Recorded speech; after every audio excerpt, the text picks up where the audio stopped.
Sénatrice Bernard. Merci, Madame la Présidente. Ma question s'adresse aussi aux représentants du gouvernement au Sénat.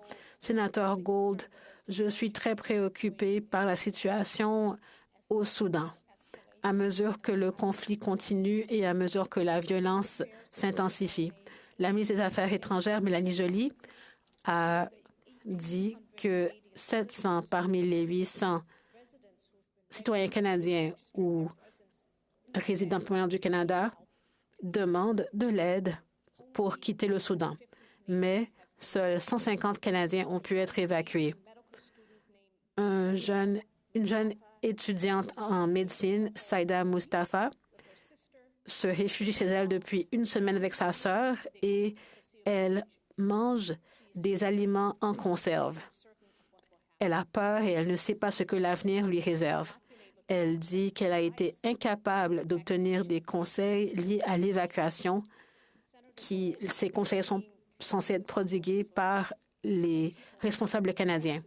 Nous avons entendu plusieurs histoires semblables. Plusieurs personnes tentent de quitter le Soudan, mais ne reçoivent pas d'appui du gouvernement du Canada. Pouvez-vous faire une mise à jour et pouvez-vous nous dire quels progrès ont été effectués pour rapatrier les Canadiens du Soudan? Sénateur Gould, merci pour la question et merci d'avoir soulevé les circonstances difficiles que vivent toutes les personnes au Soudan, y compris les Canadiens.